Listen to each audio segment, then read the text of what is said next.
To the Saints.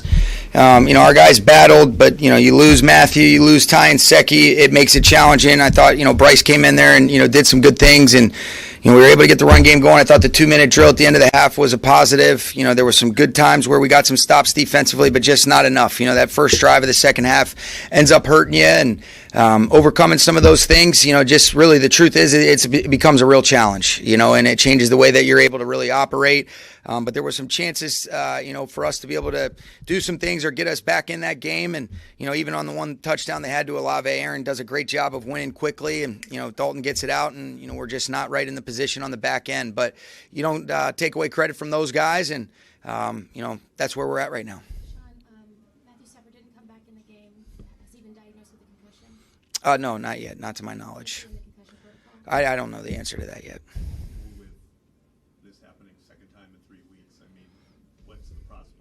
I got to talk to the doctors. Obviously, we need to make a smart decision for Matthew and see where we're at with that. So, I think until I get with those guys afterwards, I know how he was feeling. He communicated that, and then we made the decision that was going to be in his best interest to not have him continue to play. So he wants to be out there continuing to battle with his guys. But I'll talk to Reggie and his group and our doctors, and then we'll make a decision that's best for Matthew.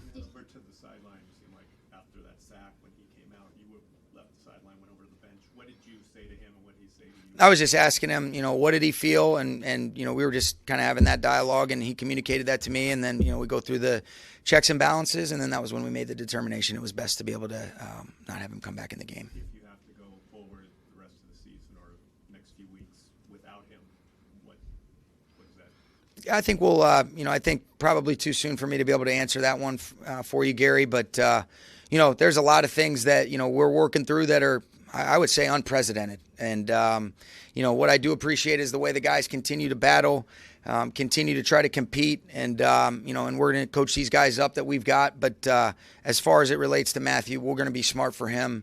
He's such a warrior. He's such a stud competitor. I know how bad he wants to be out there, and thought he played really well with the opportunities that he did have. Do you have updates on Sean and Ty? I don't. I know there's an ankle and a knee for both of those guys. But like I said, I just kind of got in here after talking to the guys. In terms of that second half, 17 points in 3 consecutive series allowed by the defense. What was the breakdown there?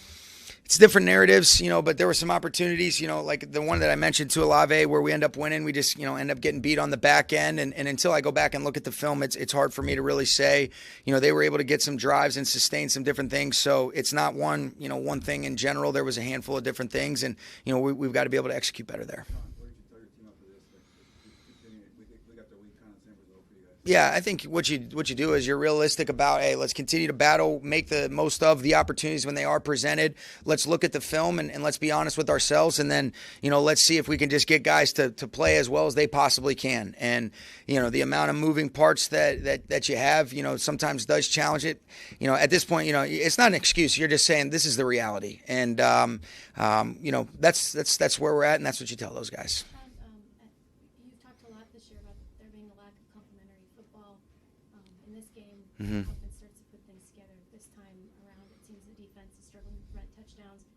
Where is the lack of cohesiveness coming from? I wish I could tell you, but that's been a challenging thing. We got to be able to figure it out and understand how to be able to play off of one another, in relation to just some of that energy that we can create on our own. And so while you are out there at separate times, we've got to be able to understand and have really great urgency when those opportunities present themselves. And we didn't do a good enough job of that today. When you guys go into the locker room, obviously you just have the 2-minute drill. It feels like you got momentum. Those next 2 drives, they're scoring and losing Matthew. How hard was that I feel like a steeper mountain than normal when something like that happens? Yeah, I mean, it's more challenging for sure, especially just the way that Matthew had played and the command that he had. Even some of the times where, he's having to let some stuff go with some anticipation. We had a couple drops early in the game on some third downs, or even the 1 second down where we could have had some, some good positive plays. But you don't really think about it like that other than just being in the moment and navigating the situation and the circumstances that you're dealt. Was the lateral on the punt return kind of indicative of the day because it looked like it might pop? Yeah, it was a good positive play. Then they call the hold. I'll have to go back and look at it. But, yeah, I mean, I think that's a fair statement. With all that's happened this season and now the Stafford situation again, how do you kind of prevent your team from basically calling it a season? Well, I think you challenge the guys, to have enough pride to know that, we're all professionals here. This is our job. We've got to be able to focus on getting better, going back to work, and that's what pros do. And you got to have enough pride and understanding that, hey, these are some challenging times, but you can't jump off the roller coaster. You got to be able to stay on track. Right now it feels bad. It's not fun. There's nothing that's fun about it. But what you can't do is you can't stop. You got to be able to continue to keep pushing because these lessons will be beneficial, even though it might not seem like that right now. That's the only way that you can really look at it. That's what we're going to continue to do. And in spite of all these different circumstances, you want to make sure that you're pouring into these guys, whoever it is that we have out there, and trying to give ourselves the best chance to go compete. And that's all I know how to do. But it has been it's been a lot of different stuff. There's no question about it. Jordan, last one. When Matthew goes into the locker room to be evaluated for a concussion, but is not cleared in game, at that point, are you able to say that he's in the concussion protocol? Yeah, I think that's semantical. That's what I wouldn't. That would be more of semantics. I mean, is that yeah? You'd have to tell me on that one. Yeah, well, I'll give it to you. So yeah, I'm really I don't know the answer to that, honestly. So okay, thanks guys.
you.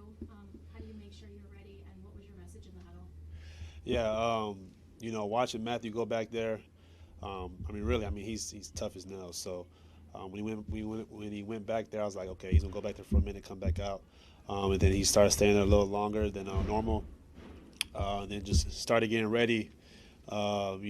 Started warming up, getting the body loose, and everything like that. And then really just to the guys, I was telling them, I was like, hey, they did a great job communicating with me, telling me, like, we got your back. And I was letting them know, I said, hey, it's going to be a little different in there, but, we're going to get it situated, we're going to get it worked out, and we're going to end up rolling. So I appreciate those guys for really, embracing me in there and helping me out. And, a lot of things, still a young quarterback, and they did a great job of, picking me up out there. Bryce, kind of a tough situation for you to go in. How was it with you and Sean? Was it about keeping it simple or just keep the plays and the drive going? Yeah, definitely a little more simplified as the game started going. He was just go out there and make plays, and he kept reminding me, hey man, don't be afraid to use your feet. When things break down, one of those traits that I have is is my feet and my legs. So really was out there, hey man, make plays, go out there, have fun, and don't forget about your trait. I know it wasn't with starters during the preseason, but having those reps and that time during the preseason help you when you come in a game like this? Yeah, definitely. The preseason was a long time ago. I think even last week, just getting there for a few snaps kind of helped me, go in there and operate more smoothly than it would have been if I didn't get those reps in. It's different being away than being at home, but it wasn't clean as it could have been. But I appreciate those guys for really helping me out in there. Can you take us through the sequence? There was a delay penalty, and then on the third 13, Yeah. you were looking for Skoranek downfield. Can you just take us through what happened on that? Yeah, that delay game was totally on me. Wrong call. Didn't get it. Communicated to the offense. End up calling the wrong call. End up getting a delay game. And then that next play, had a shot. Just overshot it. Didn't execute that. That part of it, which came off the field. Coaches did a great job. Players did a great job of like, hey, let's go. Hey, it's okay. Let's go next one. So, yeah, definitely one of those that could have been cleaner. But getting out there and just kind of getting the swing of things, kind of took a little time and yeah. So. Bryce, you weren't in more for the first half, but to see Tutu get that touchdown, knowing that you worked with him a lot during the summer, what do you think about that play for him? Yeah, I'm happy for him. I know how bad Tutu, he wants it. Just his journey, so far last year to this year. And just we knew like one of those is going to pop. He's the fastest guy out there. And we knew that, hey, man, you get a shot, man, he's going to let it go. And Matthew did a great job. Ripped it. I'm not sure how far it was, maybe like 60, 65. But, man, everybody was happy for him. You could see on the sideline everybody, jumping up and down, meeting him, before he came off. And, that's what football's about, those guys having fun. And, other people, on your team, that work with you through all the summer, through the OTAs, through training camp. When you get out there and make a play, and everybody's excited for you. And that's why football is the best team sport out there. Bryce, go ahead. What was your take on the Saints defense? Obviously, you're worried about what you're doing getting out there, but any take on did they step it up aggressively because you came in or anything different? Yeah, usually when a backup quarterback comes in, you get a lot more zeros. It wasn't as much, zeros, if any zeros. Really, 5-man rushes out there as far as the rush goes. And it was pretty similar to when Matthew was in there. Not much change as far as coverage wise, which is sometimes when the backup gets in there, they say, okay, let's see if you can handle all these different type of pressures, different type of looks, and everything like that. So getting in there, felt like I was pretty understanding about seeing everything, seeing different possibilities of pressures. Definitely can grow more as far as just the overall operation of in and out of play, in and out of the huddle. But, getting out there, felt pretty comfortable about, what I was seeing, do a pretty good job of preparing during the week. So. Bryce, in Thousand Oaks, you sit with a lot of the defensive players. Yeah. Sean McVay mentioned and has been talking all, for most of the year about lack of complementary various times in Yeah. various groups, just not feeling cohesive altogether. But you're right in the mix. You know, you're with everybody. And Yeah. I'm kind of wondering, can you put a finger on that? I know that's a big question, like to ask in crunch time, but a finger on kind of the lack of cohesion that this team sort of feels like it's experiencing. Yeah, I mean, you know, going out there, it is definitely complimentary football. You know, you have ups and downs, you know, both sides.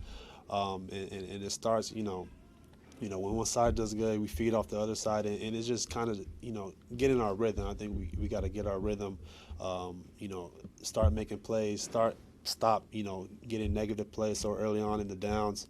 I had a few negative plays early on in the downs, which didn't help the complimentary football aspect of it, and everything like that. I mean, the game, that's part of the football, is, you're up, you're down, you're up and down, and that's why it's important, as a team, great teams, come together and kind of really like, all right, week by week by week by week, it didn't happen this week, okay, we can't say anything about it this week, let's go to next week, you play it next week, after that, you go next week, play week by week, and the goal is always, defense, offense, and special teams play together and everything like that. And it won't change, even though, just because it hasn't been happening, we're still going to attack it like that.